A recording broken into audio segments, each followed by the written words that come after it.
some of the deepest fears I have are like related to a historical pattern of behavioral thinking, which I don't know that I was even conscious of. He started some of the biggest movie franchises of all time. Please welcome Orlando Bloom. Orlando Bloom. I think that our deepest fears, they often lie in areas unknown to us, because anything that I try to hold on to doesn't serve me, and that's really hard. Hey everyone, I've got some huge news to share with you. In the last 90 days, 79.4% of our audience came from viewers and listeners that are not subscribed to this channel. There's research that shows that if you want to create a habit, make it easy to access. By hitting the subscribe button, you're creating a habit of learning how to be happier, healthier, and more healed.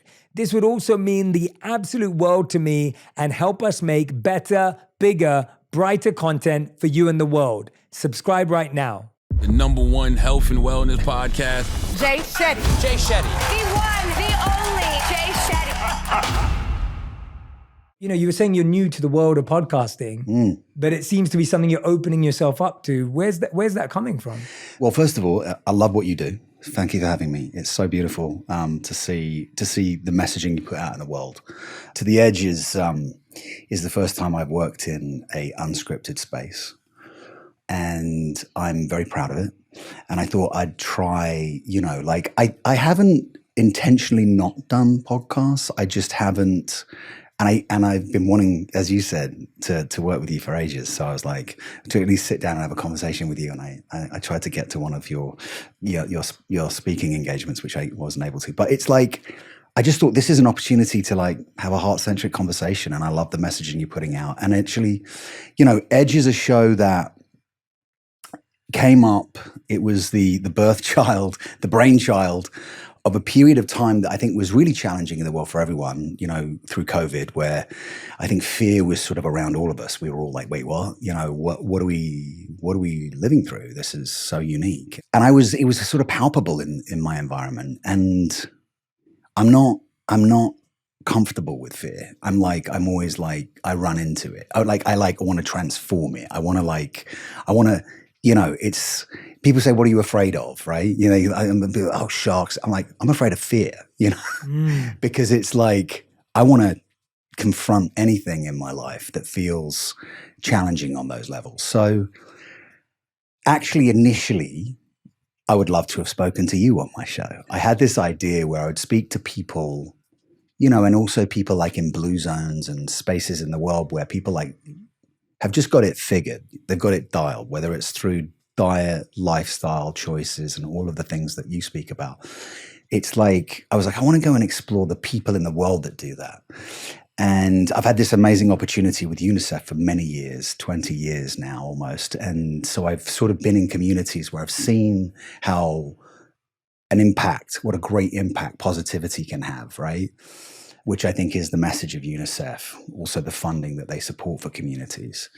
So I was like, I want to go and sort of talk to people, but we didn't really we got no hits. Nobody was really interested in me doing that. And I think there's also a Blue Zone show that is apparently epic as well. So, but how about we just throw you out of a plane and we'll see if you can swim to the bottom of the ocean and we'll throw you up a mountain. And I was like, I can do that.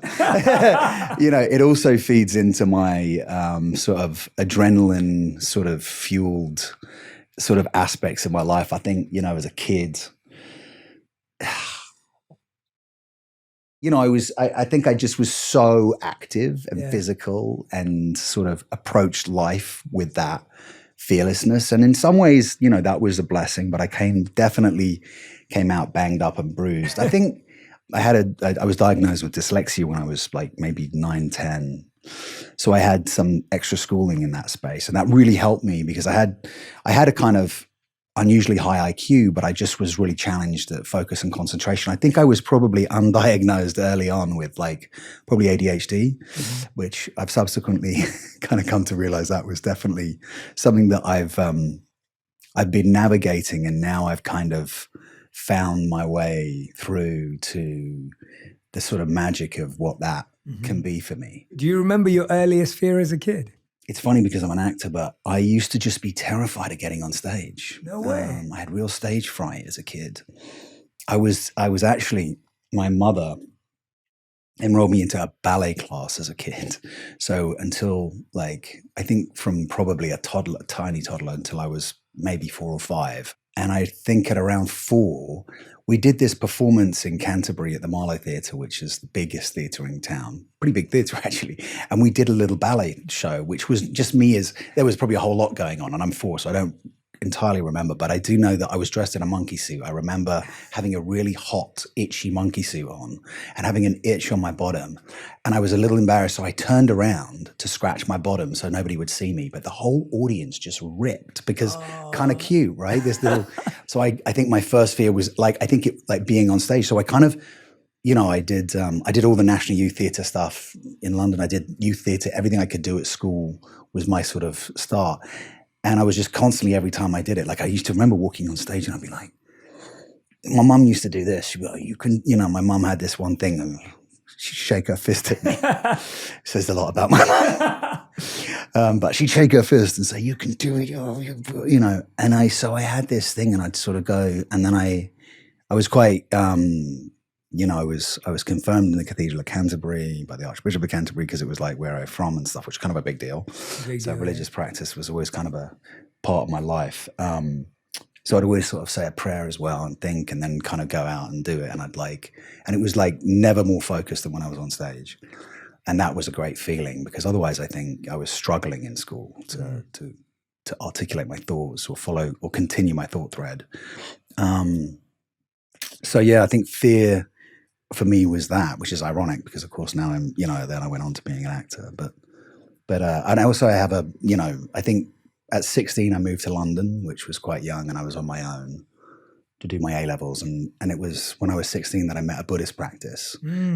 So early. Yeah, so I was very young to meet a Buddhist practice, and it was a philosophy and it is a religious practice, but it's way more of a sort of philosophy and almost like a guide to life, if you like, for me. What was it about it at 16 that resonated with you?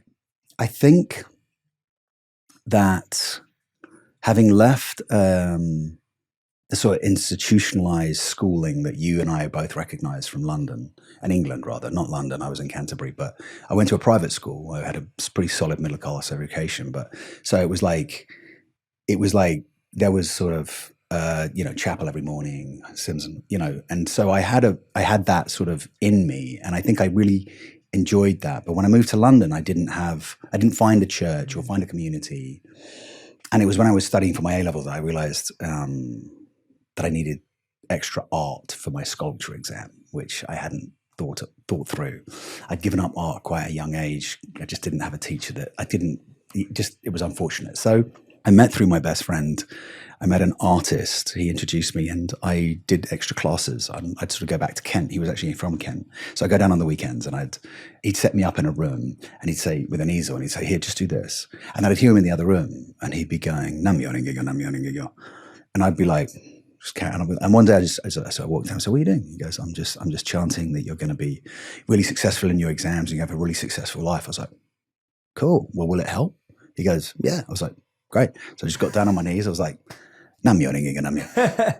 And so David, who I've known since maybe 16 or 17, but he shakabuku me, which is what we call in my practice, where somebody introduces you to the practice. So he was wonderful because he sort of, at 16, I was living in London and I was a real tearaway. I was like a club kid. I was like having a really good time. Everything was like, I wasn't, I don't want to mischaracterize myself because in some ways I always knew what I wanted. So I kind of had a sort of self-discipline regulator almost. I didn't go too far, but I always pushed the boundaries of what I could do. And I was having a really good time. And I was like, and I said, well, he explained it in a very sort of simple way to me, but it was like, I was like, well, can I chant for these things that I kind of, but it could have been anything. And he was like, yeah, sure. And sometimes it was like, well, I want to have a really good night and this, that, and the other. And he was like, see what happens. And I would. And sometimes I'd wake up with a really sore head and I'd be like, Oh, okay. So words like integrity, wisdom, courage, compassion, things that were started to come filtered at a young age into my thinking through also the writings of Daisaku Ikeda, who's my mentor. And so it was this perfect moment for me, because I think I always wanted a roadmap. I think there's an art to living. And for me, this philosophy is, for me, it's a way for me to understand the art of living. And I think it's really like the law of cause and effect. And I think all religions kind of mix and match and meet.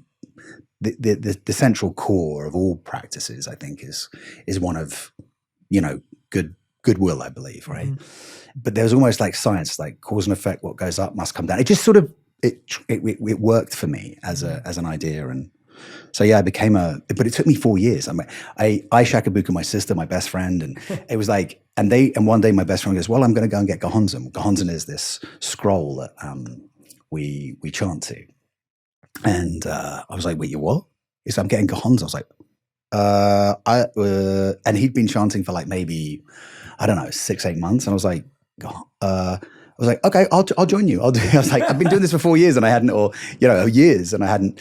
So yeah, I became a member of the SGI, which is the organization. And that was, when I was 9, a bit later, because I'd started chanting. But I just used to I chanted, and it was like, it kept me in rhythm, and that's really, for me, it kept me in a flow. It's like the rhythm of life. And in a way, when I was doing my sculpture exam, I remember I was painting like a whale bone and a lemon or a pineapple. Like it was a whale bone and like some kind of piece of fruit. And I was like, I'd look at it, I'd be painting. And it was a 15-hour still life oil painting exam. I had a still life drawing exam as well as the sculpture. I'd go to the toilet, I'd be like, I'm come back, and I'd be like, and finish the painting. And I think I got the highest grade, and then they called and said, we'd like to keep this work as the highest grade for the country, kind of thing, as like this is the bench. And I was like, I hadn't been doing art, and so I really tested it, and it was, I think the power, as you know, when you set an intention, and at such a young age, for young people today, I think having something like something that you can trust, and I think I really admire. I think it's hard to have faith. But with the chanting and with the practice or the habit of that, what were some of the more philosophical lessons or principles that kind of became anchors or a compass in your life at that time? Were there certain teachings or lessons that stood out and you were like, oh, these are going to form the principles that I'm going to live by? Yeah, so many. Daisaku Ikeda, fortunately, has written extensively, and it's very accessible. For those who don't know, please tell us who. So Daisaku Ikeda is my mentor. He brought this practice from Japan around the world. It was it was in the 60s. I think he is when he left Japan and traveled first to Hawaii. And the founding members of this practice, and many of whom are wonderful Japanese women who have been living around the world.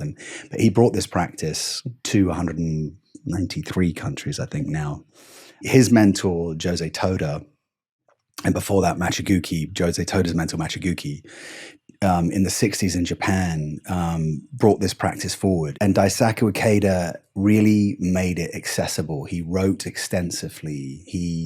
He's written a book about his book about his life is written from another perspective. It's like it's him, but it's written as another person. Would you say it third person?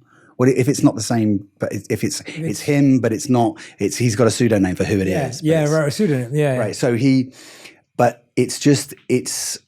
I think there are so many ideas within the practice, but at its core, it's like I just find that through chanting, you say Nam, I devote myself, Myoho Renge Kyo, to the mystic law of cause and effect through the vibration of sound. And the sound is Nam Myoho Renge Kyo.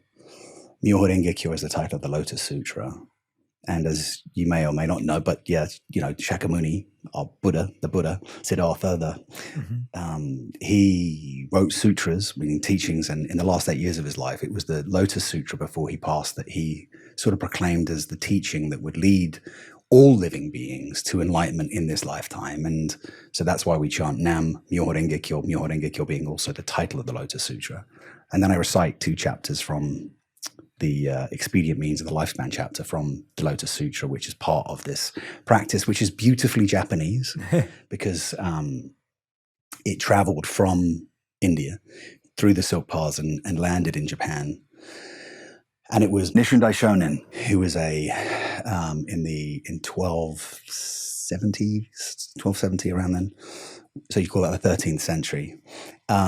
He propagated the teaching, and he brought this teaching to the world at that time. So he enshrined in Sumi ink the Gohonzon, which is, as I sort of said, that scroll that I chant to. He inscribed it with Sumi ink, and he gave, because he recognized that sort of humans needed something, a mandala, something to look at. And really it's like polishing my mirror. So excuse my ADD brain, but it's like polishing my mirror. So I think about, when I chant, I think about, in India, it was like a bronze mirror, and you polish it and then you see your reflection, right? So the more I chant, the more I see my reflection, and I see the things, or like it's like a tea leaf, a glass of tea, and I'm just like stirring away, and it comes to the surface, and you'll do chanting. And I think as you get older, and I have, 2 beautiful children, and you realize that like, it's sort of, I think death is a big part of life, and it's something that some people can be very uncomfortable with or challenged by, and we're mystically, here for such a short period of time relative to everything. And this practice is like kind of constantly preparing you. And it's sort of, so the obstacles that you see in life, because essentially, the way that I've learned through my practice is that we're born, we grow old, we'll get sick, and we'll die. And so will everyone around us. And hopefully nobody we love too soon. But the truth is, you will lose. And I think that when you can see the obstacles in your life, and it may be just waking up in the morning and getting a bill that you can't afford to pay, or, for somebody, or when you take the obstacles in your life as the opportunities for your growth, when you reframe it as, oh, wow, because the truth is, at least my truth through my practice is that we're never not going to have obstacles, right? And it's just how we see those obstacles and whether they become our benefit. So it's like painting a canvas, right? Like when I broke my back, or when I had, near-death experiences,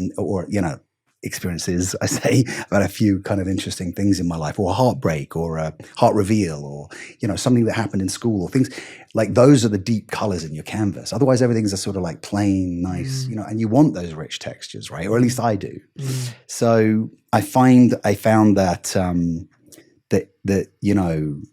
the practice has given me the sort of the pathway. And by the way, I am like, I intentionally sabotage myself. You know what I mean? I'm not chanting. I haven't chanted because I'm like, I get in my own way. I'm far from I'm like literally, and I'll get picked up on it by friends. I have a very, I have David and my best friend Mark and Chris who's in the show actually, I call Gibbo.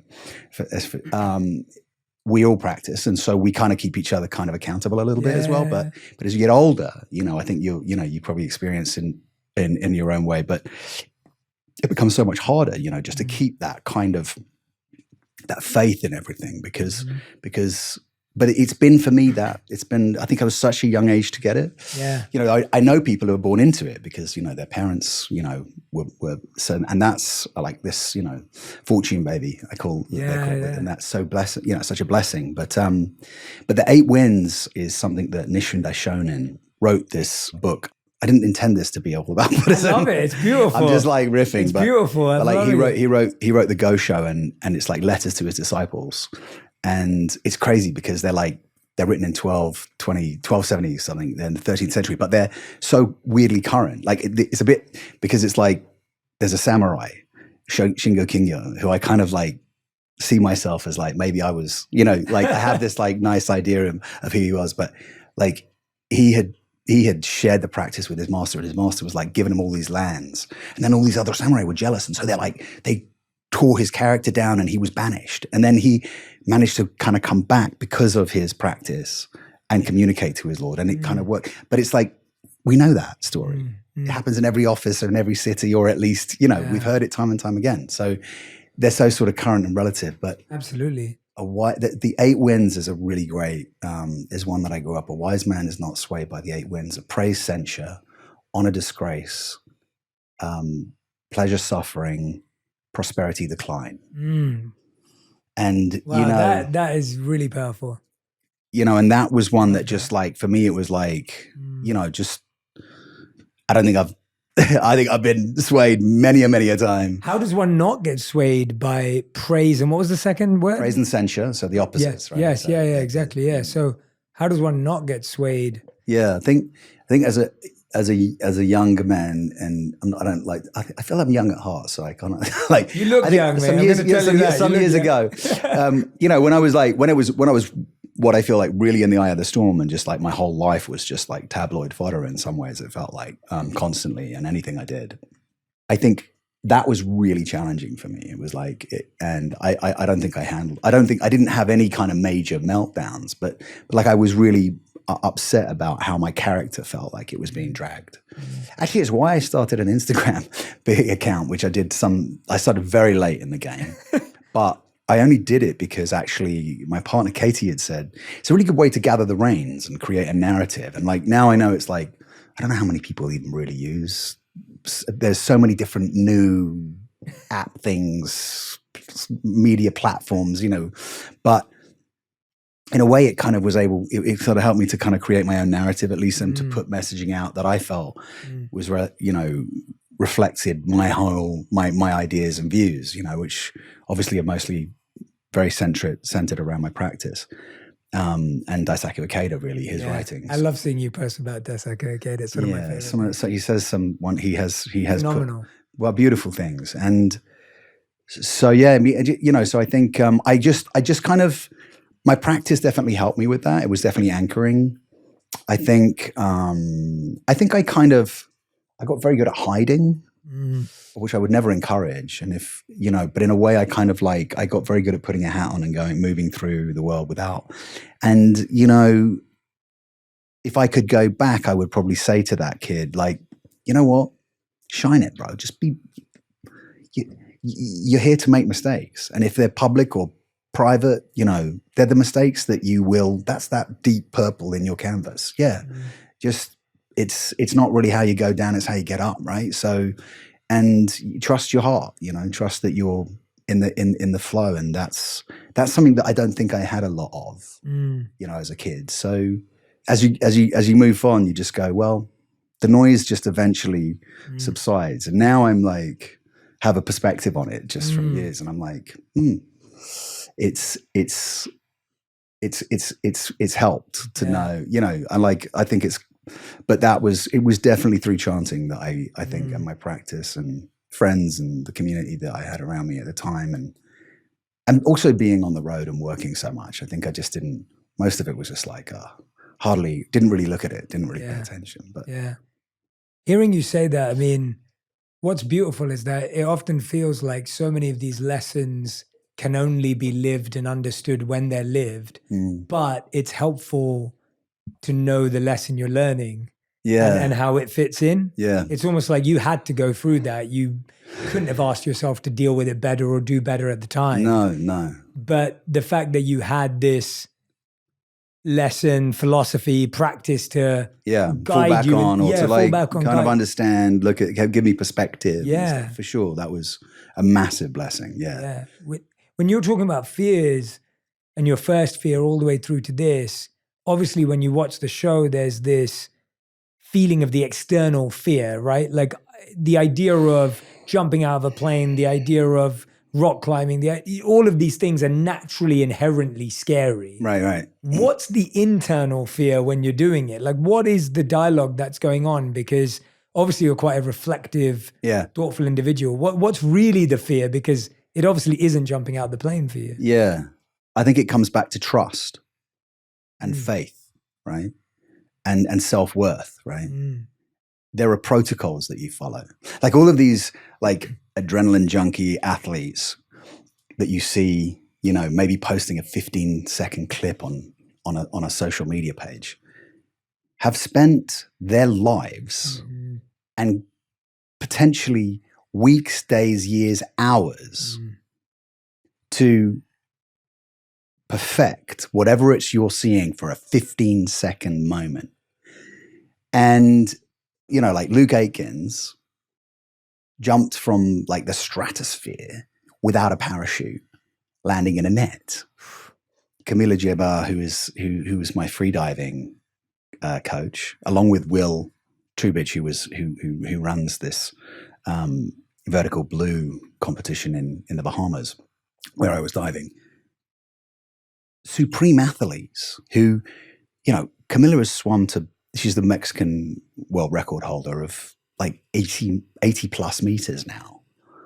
That's a, you know, I think I got to 37 meters in about the 4 days, which was like 100 and I was really struggling because of my mask. I wish I'd not worn a mask. I wish I just like had goggles, like you have these little, I wish I'd thought that through but I had some issues with equalizing. But, you know, or Mo Beck, who's this adaptive climber who just, you know, was born with one hand and started climbing as a child and just, you know, is the woman in her field doing what she does. And it's like a glass half, you know, it's this overflowing. These people are just overflowing.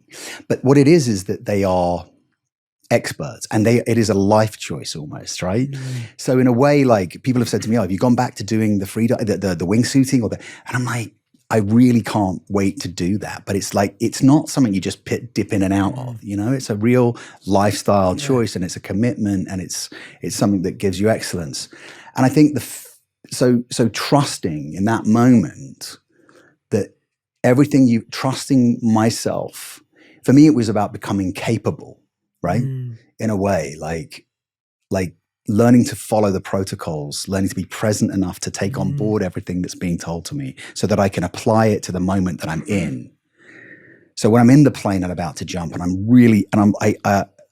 think to be fair, I think the climbing, I got such potty mouth on the climbing because I was so frustrated and terrified by the gear, by the knots, by like whether I tied it right or whether the rope was going to hold me or whether I was going to, and mostly because actually I had Mo's life in my hands, right? Like, so, but it was, I think, becoming capable and having that like education and then being accountable for myself. So in the moment where the fear is really kicking in, it's just trusting. Like kind of coming back to what everything I've learned from my practice was trusting your life, having faith in your life. I think faith is so important, and I think misguided faith is sometimes so challenging for us as a species because it's led to so much heartbreak and conflict. But actually, I really admire people of faith because most people of faith, if it's not misguided, are really doing everything they can.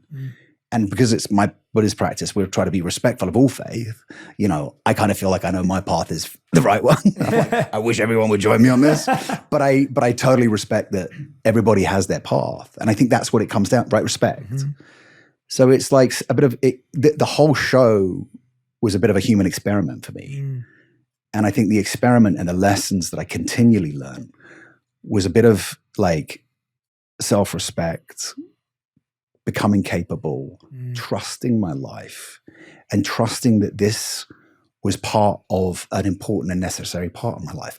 And after all, I'd chosen to do it, you know, and I could find myself at times in these like super challenging, physically challenging moments, mentally, physically, and emotionally. They were all totally different. So, you know, like wingsuiting just was, it's super unnatural to jump out of a plane.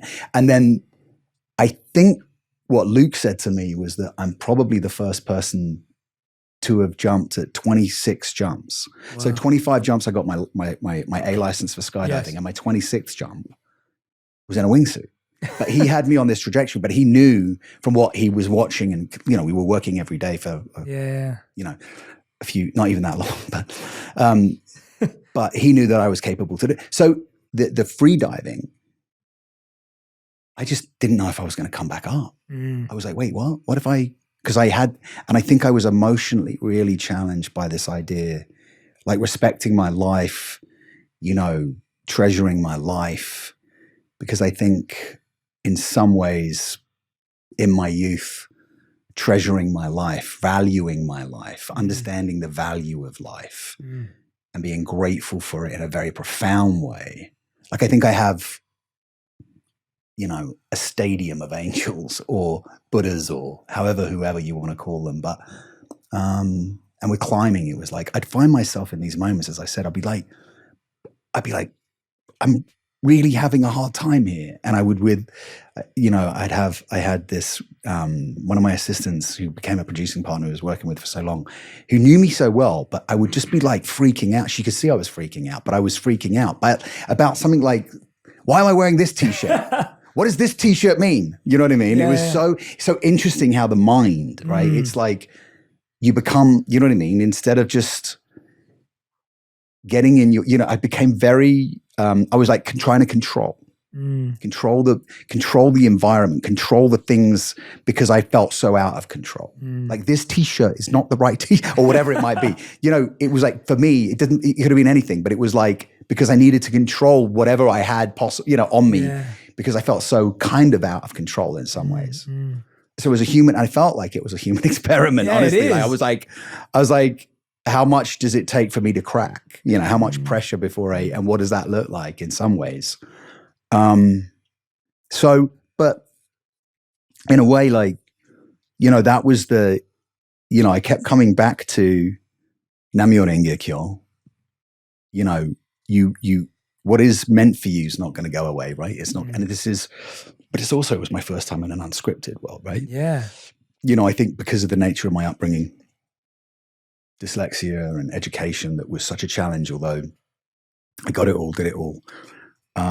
This is trusting my heart, right? You're trusting your experience, right? I mean, that's what you've done so well. You're able to communicate from the heart, listen, be present, and you know what I mean? And come in with the points that are like, oh wow, you're actually absorbing and taking that on. And I think, and sharing and putting a message out. But it's sometimes hard for people, especially I think, when you're younger. Yeah. I mean, I think when I'm listening to you right now. These adaptogens are great. My mind is firing. I'm like, I'm going to take more of this. Good. I'm glad. We'll get you another. Are you finished with that one? Do you want another one? When I'm listening to you right now, and I really appreciate you going there because, of course, the external is hard, but I love how you boiled it down to that idea of trying to control the little you think you can control in the midst of the fact that you can't control anything of this. Yeah. And it's interesting how that is such a great metaphor for life. Somehow, yeah. Because we're all trying to control everything we can control and what we can't control, not recognizing that so much is outside of our control. And that makes us in life feel helpless. And it can often make us retreat and hide and disappear. But when you're climbing a mountain, you can't disappear. Like you can't retreat from that. Yeah. Right? It's almost like you have to sit in that discomfort and you have to sit with that emotion, which is actually what real life is demanding of us. But we find a way to kind of hide it, push it away, deal with it. Yeah. And so it's the most physical, real way. I remember when, and this is what I think hopefully the show will, encourage people to do. We all have something that's uncomfortable for us, whether it's internal or external. And I think everyone needs a friend who encourages them to do some extreme sports now and again. My wife needs less encouragement than I do. As life has gone on, I've become a bit more reserved. And I had a friend a couple of years ago who made me do skydiving, who made me do crazy things with him. And I was really grateful for that because it made me realize how many blocks I had up here that I was unaware of.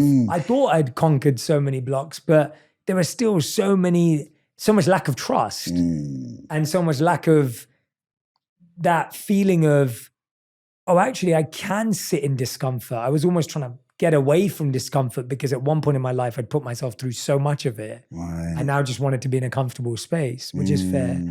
Fair. But one thing you say in the docuseries, kind of in the beginning, was this idea of, you say, being on the edge makes me feel most alive. But then at the same time, I see you as someone who really values the little things day to day. And obviously with your Buddhist practice is mindful and present. How do you reconcile the two? Because, you know, if you're feeling all this adrenaline and this extreme sport and that makes you feel alive, but then how do you also feel alive in the tiny moments of maybe being with your kids or you know, being with Blue as your beautiful dog that we were just with now. Thank you. Yeah. I think, you know, it's such good questions. I think two things, and I want to come back to that question, but I think in a way, like what are the parts of the show is like, what did it take for me to be remarkably present? Look, I'm one of the most privileged people, I consider myself.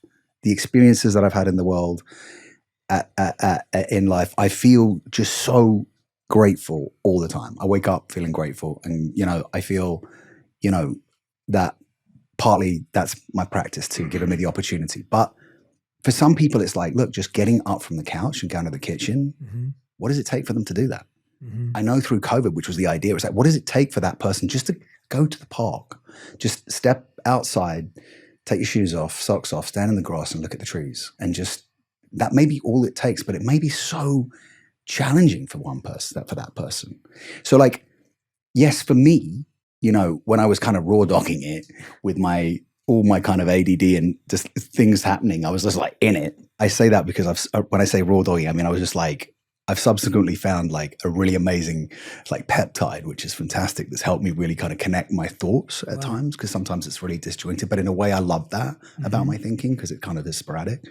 But for some people, as I said, the hope for the show for me was like, it took me, okay, for me, who, you know, arguably throughout my life has really, you know, loved the thrill. Like if I'm going really fast, either on a motorcycle or in a car or whatever it may be, I feel like I'm more focused. Like I'm more likely to have an accident at 30 miles an hour than I am at 60 miles an hour, you know, because I'm just, I switch into some other mode.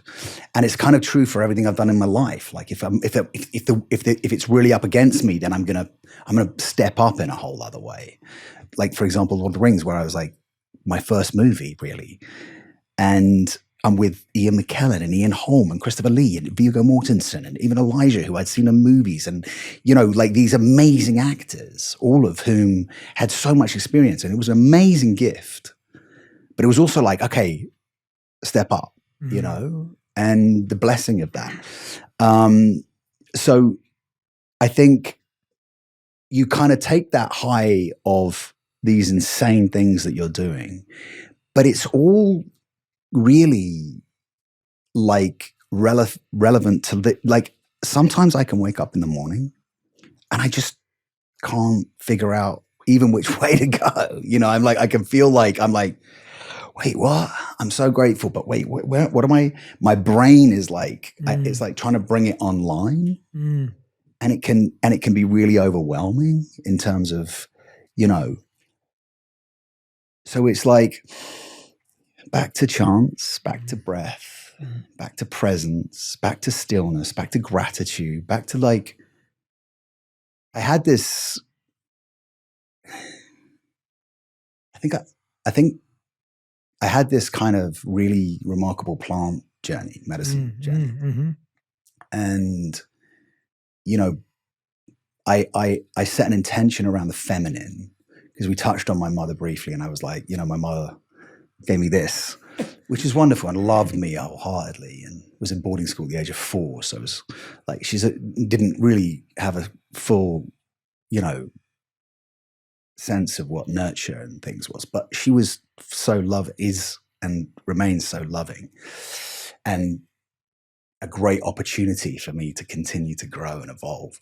But I set an intention before I was like, because I'd wanted to ask Katie to marry me, and I was like, I just need to kind of check in. And I'd never done, you know, this particular medicine, and I was like, I want to just, so I flew somewhere to meet this, and I'd set this intention around the feminine, right? And I was like, and basically the 3 points that came out, I was like, am I clean? Am I good here? Can I move forward with this? Because it's important to me to know that I'm clear, right?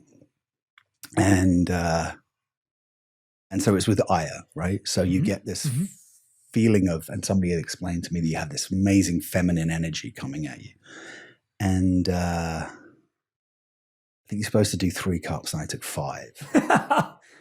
Well, I wanted to have this, I was just waiting. I was there and I was just on a couch with this amazing room of musicians and this wonderful guide.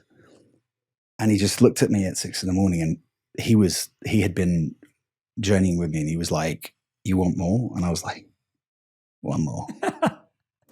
And then I had this like sensation of lightness and this, I think basically it's like our minds, right? You're exploring aspects of your mind that the neuro pathways that you just haven't like looked at, right? You understand that it's the map of your mind, right? That's kind of, and you've disconnected your ego enough to be humble enough to take on. And this message was, well, first of all, just be grateful. Look at your life, right? Second of all, you don't have an issue with women.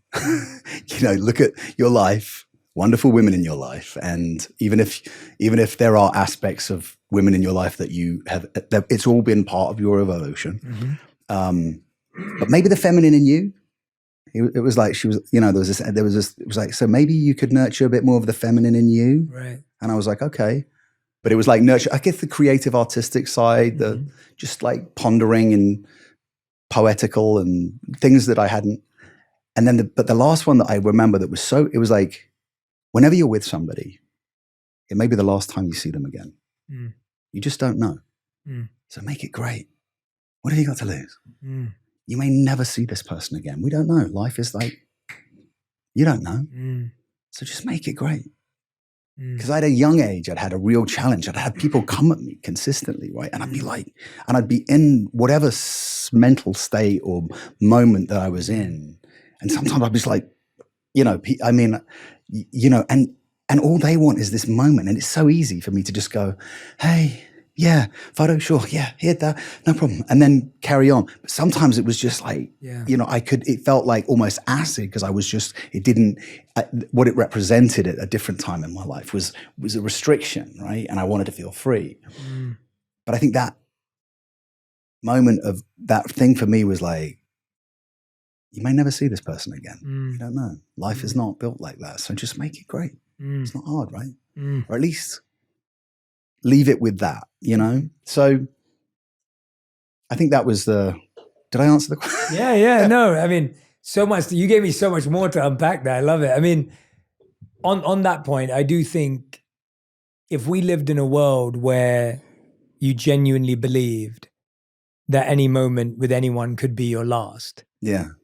The way you'd speak to them, the way you'd look at them, Respect. the way you'd listen to them would just transform. And I'm sure you have friends. I have friends who've lost parents, partners, people, and they all regret their last conversation with them because it was conflict or it was an argument or it was a debate that they didn't need to have. They've been in conflict, who knows, Yeah, and they didn't know that was going to be the last time. And I've spoken to friends who've held that for so much longer because it becomes such a hard release to know that you could have, should have, would have said something differently.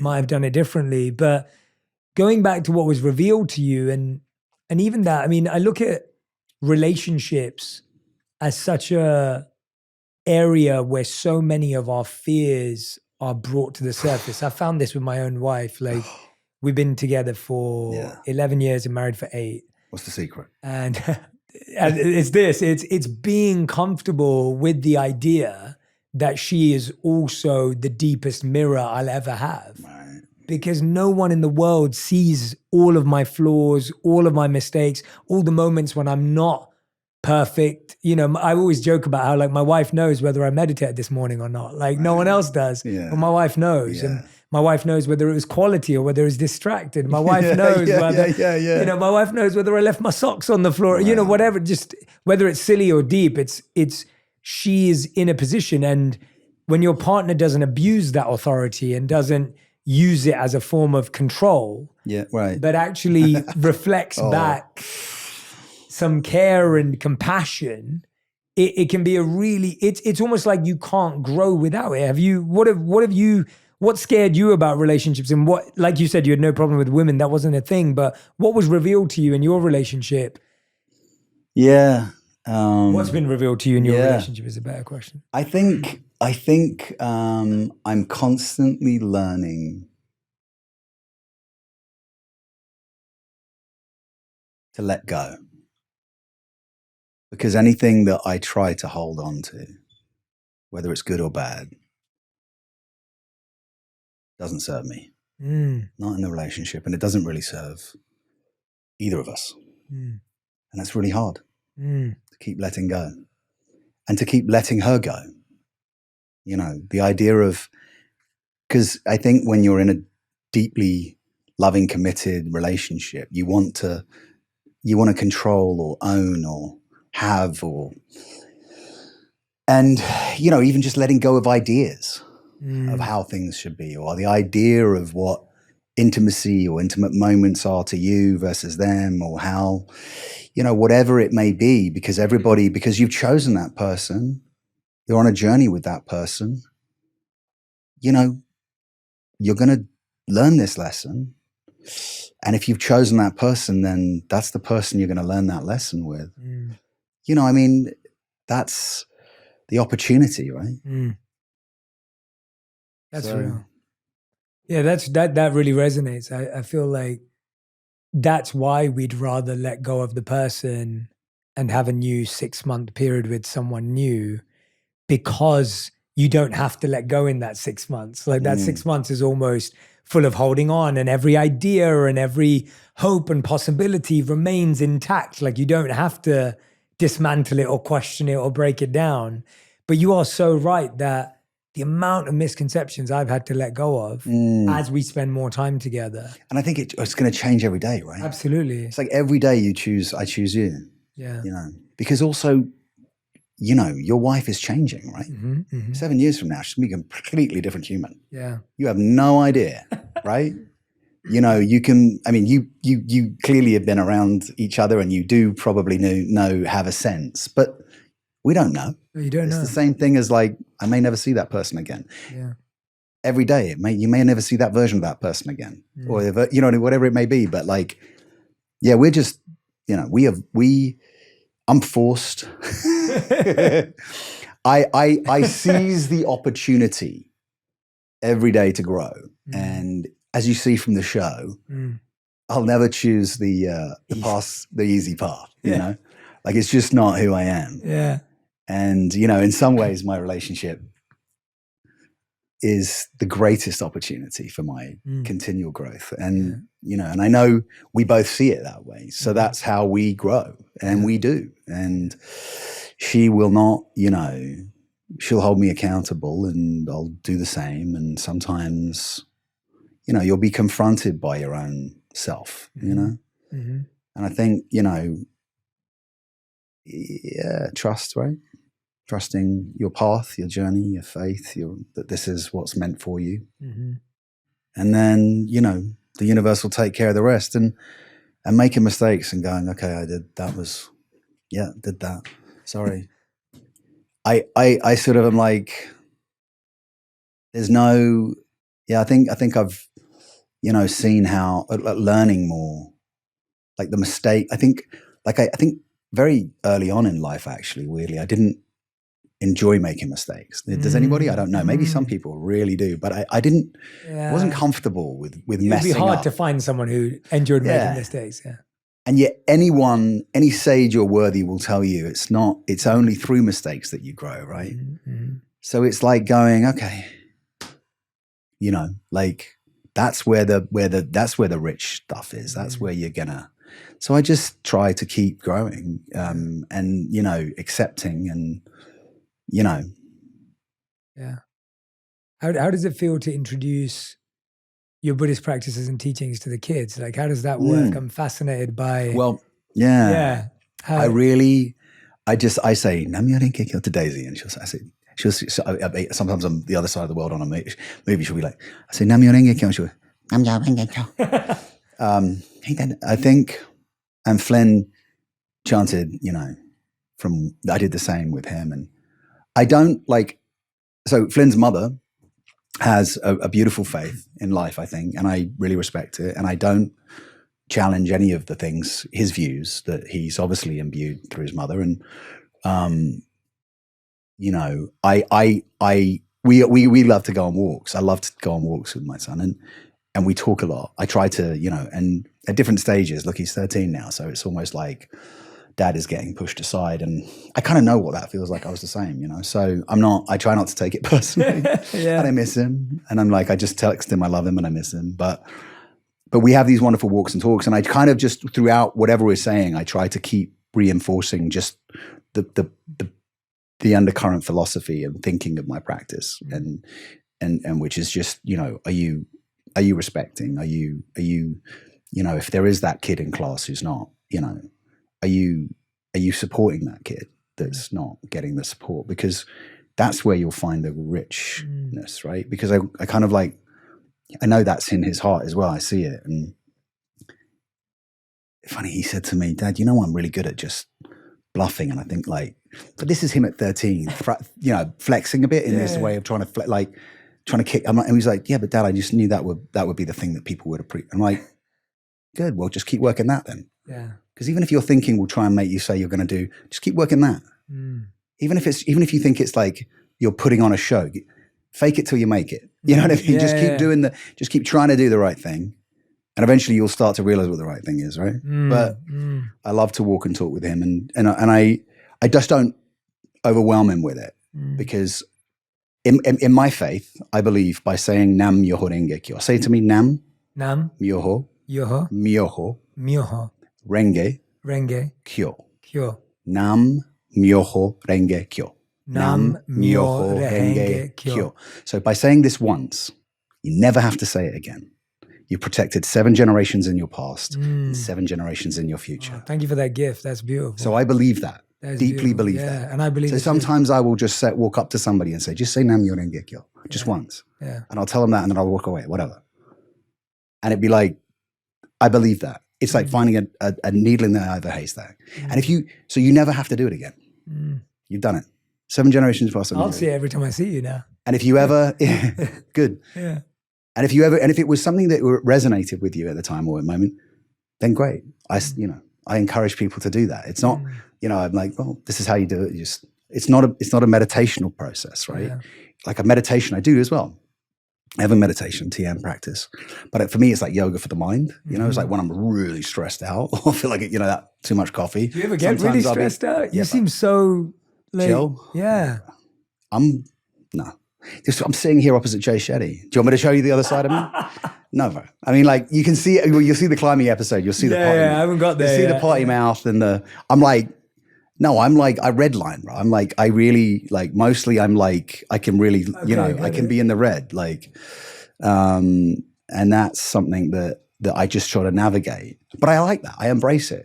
I accept it. Absolutely. Do you know what I mean? It's like I can be on in that space. It's like the difference between driving at 30 or 60. It's like, obviously I would, you know, God forbid, you want to observe the speed limit because there are children and things, but like, I know what, you know, so sometimes I can be really intense. How have you emotionally? How have you accepted the parts of yourself that most of us judge, criticize, or feel uncomfortable? Granted that they're not affecting other people. Aside from chanting Nam Myoho Renge Kyo? Yeah. I think because of that practice, I'm constantly looking at that. But I think it's time, honestly.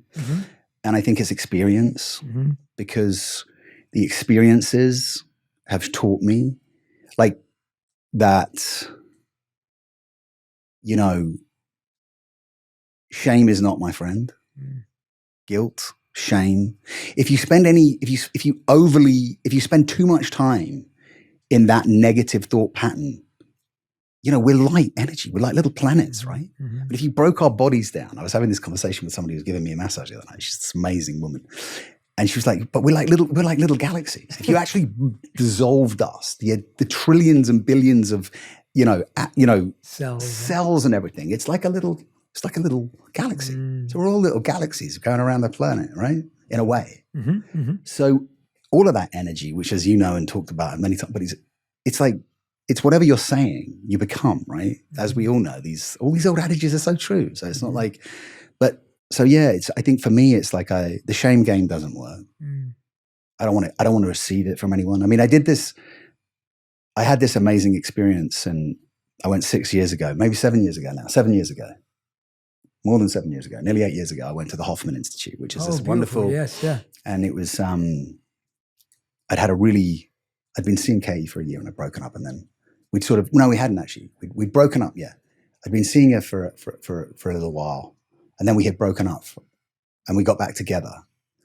You know, the young love weirdness of trying to find things. But I'd been triggered into this really unique pattern of behavior that I felt I'd inherited from my mom, right?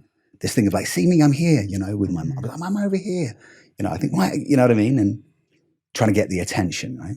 And I was like, oh, one of the worst years internally I can ever remember, because I felt like I was playing a part instead of being a part. And I was just, because I had so many feelings, and I was in water that was uncharted. So a dear friend of mine, Buddhist, had an actor friend from New York had suggested that I do this 2 years ago, and I hadn't picked up on it. James Lestine, this amazing actor, human, just wonderful person. And I was like, sort of remembered when we'd had this breakup, and I'd remembered I'd taken my passport, left everything else, and walked into New York because we'd been in New York. And then I was like, got on a plane home. But before I got on a plane home, I went to his house because it was like 5 a.m. when we'd had this rip-roaring argument. And I was like, took my passport and walked out the door. And I was like, and he'd talked about it. And so I did this course. And I left with these three thinking. And it was a wonderful week where you don't have your phone, you don't have the email. So you have no connection to the outside world, really. And and people, you know, obviously I was me, but I had this, nobody's there for that. So yes. It's really, people are on their own. They're all in their own form of need. So I was wearing like a name tag that was my childhood name or whatever. And then I did 7 days of like, I guess kind of like a group therapy. And it felt like 3 years of therapy in 7 days in a way. And they take you on this beautiful journey through these 7 days where you have like a Thanksgiving dinner, a Christmas dinner, a birthday, and a whole thing it's beautiful the way it's constructed. And I came out with this thinking, and I talked to James at that time about this as well, of feeling safe, seen, and celebrated. I want to feel safe. So in terms of my relationship, so with self first, right? So if I look in the mirror, I feel safe. Do I feel safe with you today? Do I feel seen by you? Am I kind of observing myself? And do I feel celebrated, right? But really it's for the people in my life. Like, do I feel safe with this person? Do I feel seen by this person? And am I feeling celebrated? And can I do that for them? Obviously, right? It's a mirror. So if I'm feeling that way, then you're good. It's a green light. Mm-hmm. And if I'm not, then I'm going to just step back, take pause until I can feel that way. And if I can't feel that way, then maybe life and the universe will take us on different trajectories. But whilst I feel that way, so safe, seen, and celebrated was something that really made me kind of go, I came back into my life and into my relationship after this. And then I said, we separated. It was interesting. And I was like, I looked up, I was like, okay, this is what's meant. You know, this is some years ago now. Yeah. But this stickiness that we had, this connection, and she was never really not a part of my thoughts. And she would reach out in weird ways like Instagram or whatever. And I'd be like,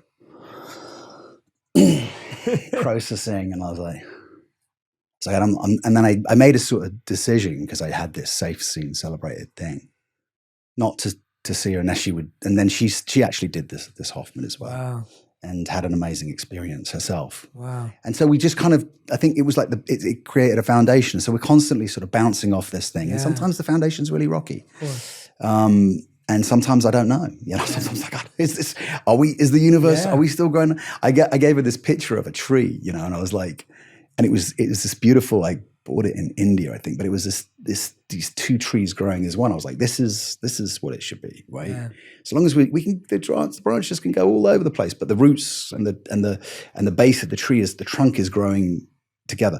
You know, it's the pillars of the temple, right? Yes. You need them to stand strong together so that you can hold hold that.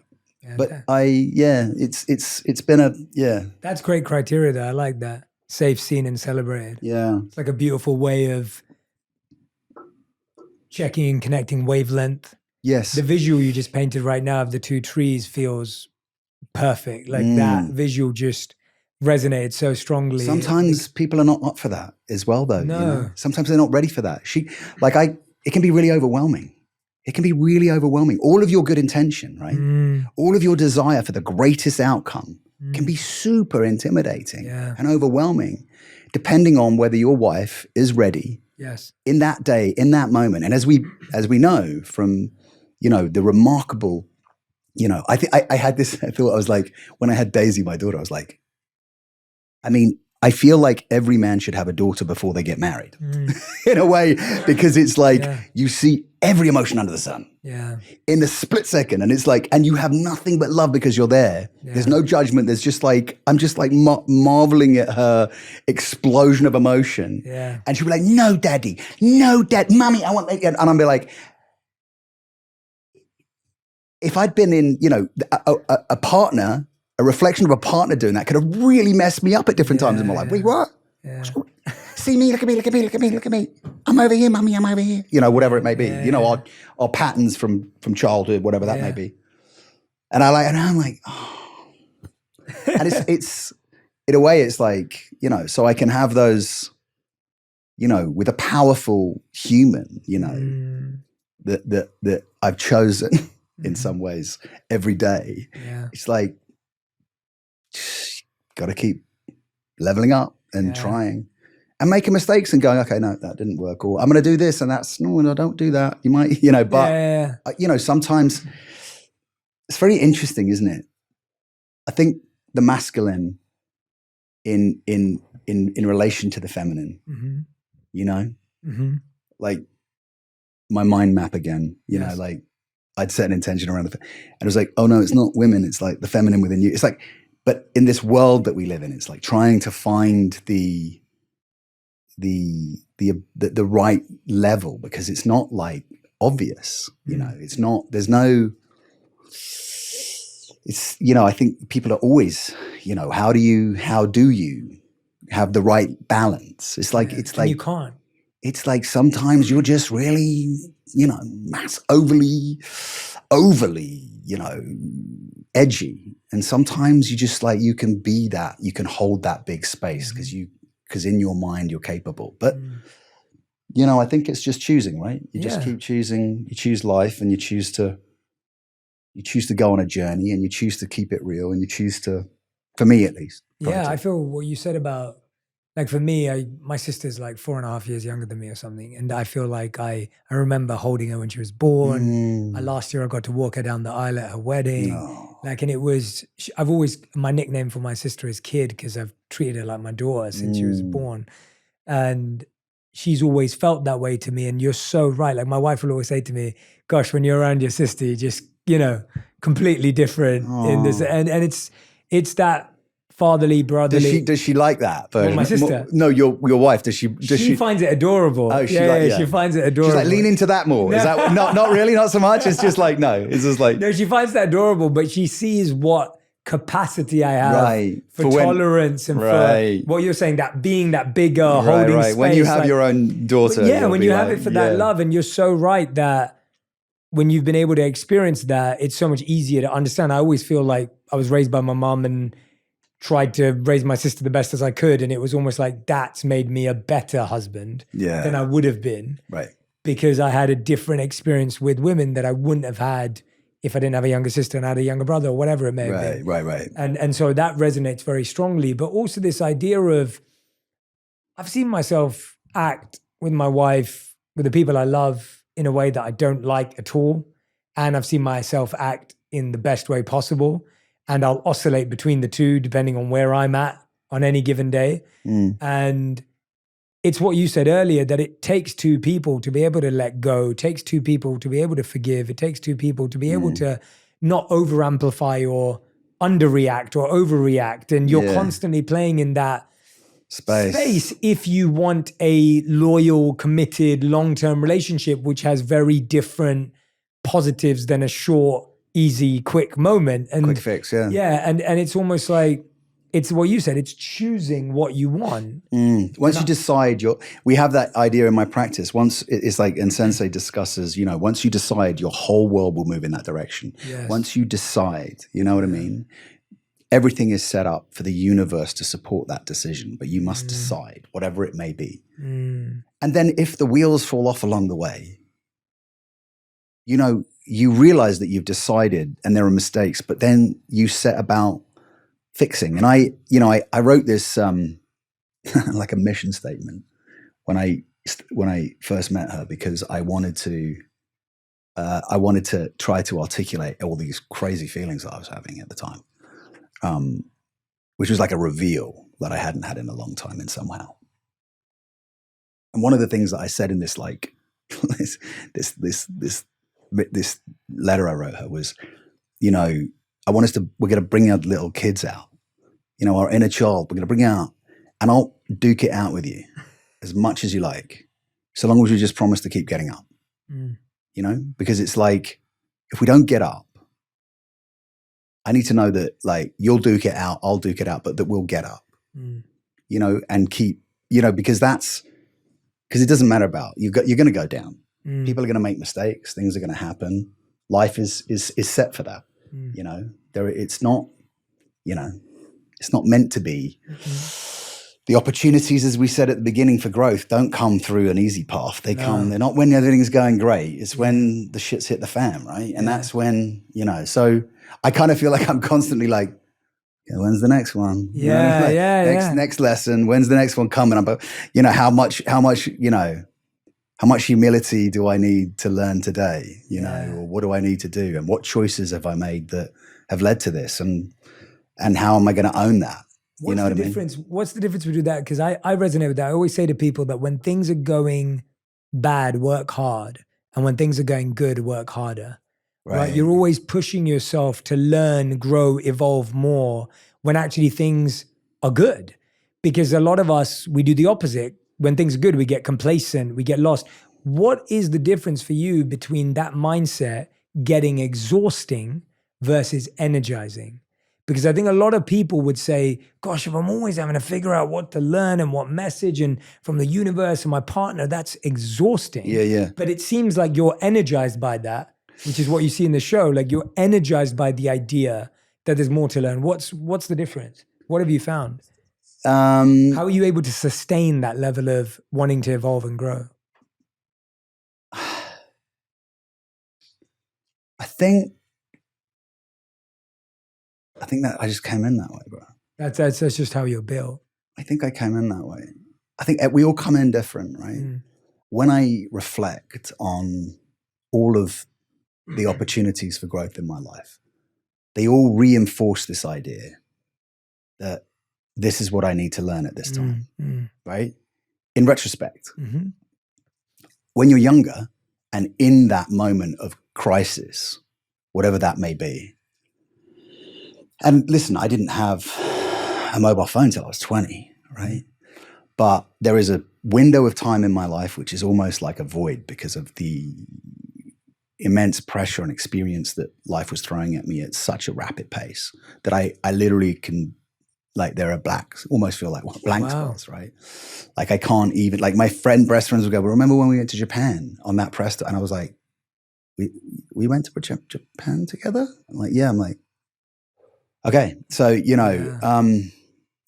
but yeah, I think that's it. I think that makes sense. I think starting at a young age with a practice like mine helped me as well to recognize, because we're constantly reinforcing this idea of opportunities through obstacles or opportunities. And even when you're in it, it's nightmares. Oh, these exams, this thing, this, or this boyfriend or this girlfriend or this situation, this like, I think it's always simplify as well, right? Steady. Yeah. Like life, is you know, at least my experience is like, I love the high octane, right? And I've been at that depths. I love the depth as well. But when I'm steady, when I just like come back to the simple, right? Simplify. Because sometimes you just need a walk, you know what I mean? You just need to go outdoors. Sometimes you just need to look at the sky, take a deep breath. Sometimes it's just, and it's a few little touchstones that you can create for yourself, you know, so that you have tools, right? Yeah. Create your own toolbox. And I think that's what I got from just so many different things, whether it's Hoffman or a plant journey so many. or an encounter with somebody important, or my relationship to Daisaku Ikeda, my mentor, and I think it's also we're all wired differently. So like, you know, if you keep leaning into that area of and not being afraid to lean into the discomfort of life, then that's what the show is giving you. You know, you're leaning into the discomfort, you get the benefit, right? Yeah. And, you know, again, that might just be getting up from your couch, turning off the TV, or not scrolling on your phone, or putting, you know, just deleting that app for like 24 hours so that you're just not being ruled by something outside of yourself. I think in this new age, right, we've been in the age of the internet. I think in this new age of AI, which there's so much anxiety and sort of, you know, nervousness around. And I saw, you know, Sam Altman speak about some of this stuff. And I thought it was so interesting. But I think my takeaway from what he had said and what I think is true for my life and what I can sense is discipline, self-discipline, because it's a choice to pick up your phone. It's a choice to get lost in your phone. It's a choice to keep scrolling, or you can choose to put it down and step outside and simplify, do that meditation, do that yoga class. It's all choices, right? But I think the people that if, as and when, you know, we see this new chapter of life, it's going to be totally different. My son, your children, when you come into the world, they're not going to know a world without super intelligence. They're just not going to know that. Like my son doesn't know a world without the internet. How's that impacted his life? I do. Yeah. So do I, yeah. But they're not going to know a world without super intelligence. And it's going to bring remarkable benefit to our lives. No doubt, I'm sure. Health, healing, you know, access, life. But it's like those old adages, like devil's hands, you know, idle hands of the devil's playground. So I keep thinking like, what's the discipline I'm going to create, the routines and disciplines to create and keep working at, so that I don't slip off into that, because I do it. I can find myself just going, and I kind of love my algorithm, by the way. like it'll send me all of your things and other people's, you know, and like messaging around, it's definitely listening to me, messaging around, oh, this relationship person is talking about fantastic things, you know? And I'm like, oh, that would be great for the world to see, or whatever, you know, or whatever it may be. So like, it's not all bad, but it is, I think, the discipline, the self-mastery of discipline, right? Self-discipline and self-mastery to know. One skill needed. The one that will protect. Because if you're like, what do they call them in games where it's like non-player NPC, is it? NPC, right? Yeah. We can all become those. We can all just switch off and turn on our autopilot and just be like, because you don't want to, because it's overwhelming. Yeah. It's overwhelming. You're overwhelmed by the consistent. I mean, you know, if you keep looking at the news, you're just going to be overwhelmed. It's wild. Yeah. It's wild. Yeah. You know, I have so many friends who are like on both sides of, you know, conflicts, you know, whether, you know, and just, it's just, you just go, you can just be overwhelmed, right? Yeah. You can just, and that is where we're at, I think. I think so, yeah. We're overwhelmed, we're over-consuming, we're overexposed. Honestly, we see and hear and understand. We get and there's no access to discipline. so much more information than we need, and then we continue to get more. And then what's true, what's not true? Yeah, it's a lot, and that's why it's a lot. And that's why if anyone's not feeling disciplined or is struggling, there's a lot of compassion and empathy there, because so it's so hard. You show me a human, I'll show you anyone, right?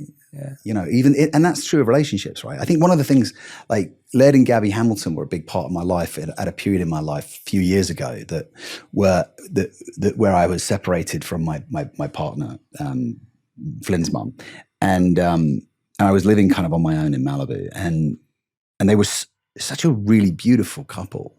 The way I learned so much from seeing how they interacted. And I always appreciate that. I took that away with me, but I think it's like, I kind of respect couples more than anything else almost now today, somehow as well, when we talk about relationship, because it's the people that have kind of gone, they're continuing to choose and not to upgrade or think they're upgrading or that the grass is greener, you know, because we can all do that. Of course. And maybe we will. And there's no judgment there either too. By the way, no judgment on any of it. But personally, I kind of go, oh, wow. Well, you know, I admire that because it's not easy, man. Mm-hmm. You know, because as we age and change, and it's like, and we're all being told that, like, you can get this new handbag that will go with this new car, or you can get this new watch and this new thing, and you're just going to keep and I love a shiny object. So do I. Yeah. I love a shiny object. You know, how have you managed to maintain your Buddhist practice and philosophy in Hollywood? Because I imagine that, dude, that Buddhist philosophy and products has been my anchor. Yeah. It's not. I haven't maintained it. It's been my. It's maintained me. It's held me. I really feel like it's my super cape. You can tell it's my that. cape. It's obvious. Yeah. It's my superpower, you know, and it's available to anyone, but I got it at a young age and I'm like, it's my wings. It's my shield. It's my wisdom. It's my courage. It's my compassion. If I just use it, and sometimes I won't. There are days I won't chant and I'm like, I mean, look, I'm years and years into this. So it's just, I feel that it's never gone far from me, but I know when I'm not, I'm like, wait, what's going on? Often it's been when I've been in a relationship, by the way. Wow. Often I've been in a relationship and I don't. And I was like, wait, what? Why? Why is that? Why am I not when because what's being so, yeah, but it was literally my. I can feel it. It's very obvious. It's very evident from the show and today. It's very real in your veins. What's something you feel you're being called right now? What's the fear you're being called to overcome right now, or the lesson that you're being questioned? I sat with this question last year, and it was really, really interesting for me in my own meditation. It was revealed to me that if I really want to serve and have the impact that I want to have, that I'll have to be okay with dealing with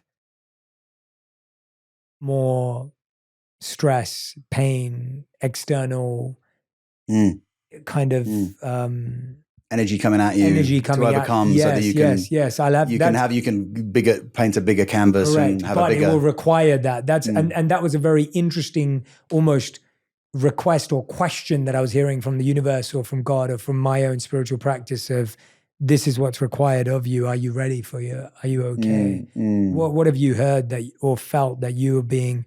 What fear are you being asked to overcome, or what lesson are you being asked to learn right now? Anything comes to, because you've conquered so many fears in the show and gone to the edge. What's an edge that is being requested of you? I think that our deepest fears often lie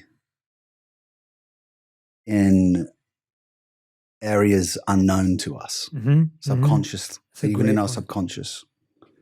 Some of the deepest fears I have are like related to a historical pattern of behavioral thinking, which I don't know that I was even conscious of. You know, like I've inherited, and possibly from, in my mind, because of my practice and faith, generationally, lifetimes, previous lifetimes of thinking. Because that's how I kind of live my life, like for the next life. That's how I'm looking at it now. I'm like, I'm living for the next one. You know, it's like the Egyptians with the temples. It's like they were doing that because it was like, and I kind of like, if I can live like that. But I think that when I allow myself, it feels connected to, I think, self-worth, which I think is something that like we all kind of like, you know, like, is Jay ready for that bigger canvas? Is he ready to put that message out into the world? Mm-hmm. Does he deserve that? Has he done enough for that? Mm-hmm. Am I worthy of that? Right? Mm-hmm. Have I done the work? Am I doing that? Am I in the flow enough? And also like, because it's cyclical, right? Mm-hmm. Sometimes you're just not in the flow. Mm-hmm. I had 7 years of just being what felt like some of that, like swimming up river. Because I was just, I'm going to swim up this river now for some reason. You know, and that was partly that time when I was separated and living in Melbourne and like training with lead and stuff. And I really kind of put my body and my mind through a lot of different, before I did the show, even before I did To the Edge. So I think it really, for me, it's like that we're enough, right? I think somebody said it on your wall there, that you're enough. But it's like, I think we all struggle sometimes to really deeply believe that we are enough, that we're valued, that we're valuable. You know, we're imprinted by our parents from the age of 0 to 7, right? But that's not even taking into account the time that, you know, you're in your mother's. So there's a whole heap of information that is just like, is it yours or is it somebody else's? I'm constantly trying to go like, how do I detach from from this idea of is that my is that my baggage? It doesn't look like my baggage. I mean, I know. Okay, that's mine. All right, I'll take that. Let's unpack that. Yeah. But all that other stuff, you know, and I think Hoffman taught me a lot in that space. But I think interestingly, like, it's a fear of like being alone. Are you good to be alone? I think that was the biggest for me in a long time. Am I good to just be on my own? And I'm constantly working on that. Yeah. Am I good enough on my own? Because am I good in my own company? Do I feel good with me? Just to be with just me today? Or for this next hour? Because I spent a lot of time in my youth with people who I, you know, really love and admire and adore and continue to, but in a way, it wasn't serving me. I was like, it was, you know, we talk about energy and drains and things. You know, there were relationships in my life that I didn't even really realize that the impact that they were having. And then when I did, I was like, oh, wait a second, this needs reframing. And until I'm ready to reframe, I'm going to just take pause to feel safe, seen, and celebrated. But so in amongst all of that, I think it was probably being alone and being good with being alone and recognizing, because we're going to be born and we're going to die alone, right? So it's like, how good are you with being alone, right? That's beautiful, man. I think. And that you're enough, right? You don't need all the other things. Because I love a shiny object. Whatever. Like, although this isn't shiny, but it's the one from New Zealand. I don't, yeah. But, you know, I do. I've got a fast car, couple. Do I need them? I like the way it feels. Yeah. But, you know, do we need to keep consuming all this stuff when the planet is got a ticking clock? It's interesting. It's really interesting. I find that we're all paradoxes and we're almost giving ourselves permission to be a paradox until all of it's purified. And it's almost the permission is what allows you the ability to purify. Whereas if you're living in the conflict of I'm only one thing, you don't get the opportunity to dissolve the part that you may not be comfortable with because you haven't accepted it. Yeah. But no, that answer was beautiful. Being alone and being comfortable in your own skin and being enough. And that is the lifelong journey. I feel like that's, you know, that is it. And Orlando, I feel like I could talk to you for hours. And we have. And I hope we do. Yeah, we did. Yeah, we will. We should. I want to end with what we end every episode on, which is called the final 5 of On Purpose. These are pretty much the same 5 questions that everyone gets answered. And every question has to be answered in 1 word to 1 sentence maximum.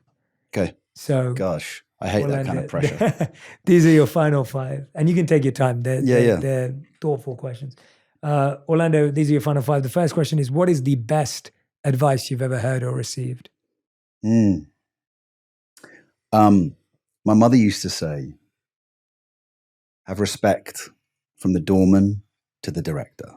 And I think respect all life, anyone you meet, because we're all on that journey. And the person that's opening the door for you could be running the country. You just don't know. Great answer. Question number 2, what's the worst advice you've ever heard or received? The worst. I mean, the worst advice. That's a really tricky one. You can skip it if your mind's blocked it out. That's pretty cool. It's hard for me to. Yeah, that's good. Hard for me to. The worst advice. Yeah. Sorry, dude. No, that's good. Don't be sorry. That's totally great. I mean, if you blocked it all out, that's awesome. Because I like to make a log of bad advice everyone's received because I feel like there's so much bad advice that goes around. I mean, I'm not. No, you blocked it out. That's cool. Yeah. I'm like, if it's not a for me, I'm like. Yeah, leave it. That's what I'm saying. I don't mind. Yeah. Skip the question. Yeah. Don't need to apologize. Question number 3, what's the first thought you have in the morning and the last one you have at night? So we wake up in a family bed and Katie usually says, thank you, God, for today. I'm grateful in every way, especially for, and Daisy will go, and we'll all go, Daddy, Mummy, Flinny, we'll all do that. Yeah. That's beautiful. And I'll then say, Namyoning. Yeah, I think gratitude. Yeah. And at night, it's the same. Beautiful. It's the same because it's like we woke up, and I think, Question number 4, what's something that you used to value that you don't value anymore? Dude, that's so annoying. Other people's opinions of me. Great answer. 5th and final question. We ask this to every guest who's ever been on the show. If you could create one law that everyone in the world had to follow, what would it be? I think it comes back to my first answer that my mother kind of instilled in me, which is just respect. Yeah. A law of respecting life, all life. Daisaku Ikeda wrote this amazing letter. He came to the UK, I think it was in the 80s, to visit the youth members. And he was there, but he chose not to stand before them to have a communication. I think because he could feel like the anticipation and the complete. So he wrote this letter, or he may have been busy. But he was there, but he didn't. But it was a choice, is from my understanding. And within it, he said, "There's a piece about." I'm going to not maybe land this, but you'll get my point. This lifetime is about, from the material, from the external to the internal, and making all mothers happy. Because I'd love to actually find the quote to read do it. it. Yeah, do it. Go for it. Okay, so here we go. I'm a member of a Buddhist organization since I'm 16, and my mentor is a Japanese man in Japan, a man named Daisaku Ikeda. And in 1994, he wrote a message of encouragement to the youth of the UK. He wouldn't see them, but he sent this message. This is an excerpt from the message that he sent to these children for them to listen to. He reserved himself from being there. But I wanted to read it because I feel it's so important, and I had it written for you as well to read along. But it says, the times are changing from an age where power is justice, to an age in which justice is power. In this new age, the supreme guiding principle will be the benefit of all humanity rather than the interests of one particular nation or ethnic group. We will see the transformation of history from the revolution of the external environment to that of the inner self, the inner human revolution.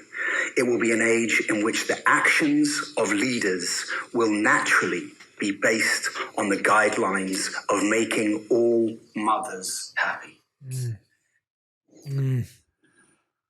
The actions of leaders will be naturally based on the guidelines of making all mothers happy. Respect, right?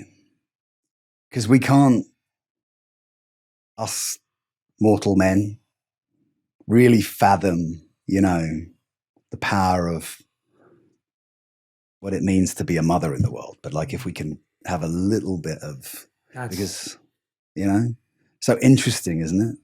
So interesting to see the times, how they've been changing and how this masculine that's been living in with us and we've been living with and under and around and for and is sort of transformed, and how we're learning, particularly as men, to respect and understand the power of the mother. Mother Earth, Mother, the mothers. And it's like, and he goes on to say about respecting your father and mother. And I really think he means all fathers, all mothers, I was talking about this with David, who introduced me to my practice just earlier. And he was saying, I've really come to understand that it's all mothers.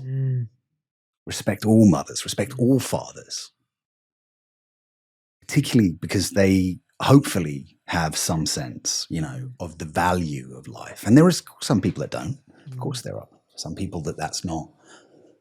But yeah, so I think that was beautiful idea. I've never heard it been put that way. It's a wonderful, and that idea as well, which actually, interestingly, I wrote a note of what Sam said about Altman, and he was like, the journey is now, because I think it's way more, it's not the external, it's the internal. If we are those little galaxies, right? If we really start to understand each of us and have like respect and take responsibility, right? Imagine if, I think what I kind of understood about my practice was, if I'm good enough and capable enough to just take care of my side of the street, right? Then if I get so good at it, I can start to take care of other people's side of the street. Because there are some people that just don't have the skill set. They may not have had the education, they may not have had the upbringing, whatever it may be, the circumstances. They were born into a life that just didn't provide anything like the tools necessary to be able to cope with what life is. Like those obstacles I was talking about, that for some people, it's just there the whole time, right? It's like, if we're all becoming capable humans and able of taking care, then we can start taking care of your neighbor, right? You know what I mean? Start taking care of the person next to you, because they can't, right? Because that's what it's going to take, right? In my mind, for this next chapter where, jobs are not what they used to be, and people need, that boundary, right? They need that, that frame of reference. They need that kind of the security through boundaries, right? So yeah, the discipline, but the respect and the all mothers happy. Let's make all mothers happy, right? It's funny. Orlando Bloom, Sometimes I don't do that though, by the way. I try. We try. You've said it here now. Everyone who's been listening and watching, thank you so much. Orlando, thank you for being what I was saying to you a second ago. Thank you for being so vulnerable. Thanks for being so open. Thanks for being in a space of discovery to, this conversation was us discovering what was in your heart, what was in your mind. It was us kind of unraveling and opening. And those to me are my favorite conversations, when you don't know where you're going, but you're going there together. And I think that's so true for so much of what we discussed. And everyone who's been listening and watching back at home or at work or wherever you are in the world, make sure you tune in to The Edge, which is premiering on April 18th, if you haven't already. And also, please, please, please let me and Orlando know on Instagram, TikTok. You guys cut up the best clips and everything. Let me know what resonated, what connected. Tag us both so we can see what you're practicing, what you're staying with you. and what you're putting in and implementing and applying in your life. But a big thank you to Orlando for showing up Thanks, mate. so Thank you for deeply having and me. wonderfully. Love And it. I'm excited for more of these conversations Me with too, you for bro. sure. Me too. Absolutely. Thank you. Love it. Thanks so much for having me. If this is the year that you're trying to get creative, you're trying to build more, I need you to listen to this episode with Rick Rubin on how to break into your most creative self, how to use unconventional methods that lead to success, and the secret to genuinely loving what you do. If you're trying to find your passion and your lane, Rick Rubin's episode is the one for you. Just because I like it, that doesn't give it any value. Like, as an artist, if you like it, that's all of the value. That's the success comes when you say, I like this enough for other people to see it.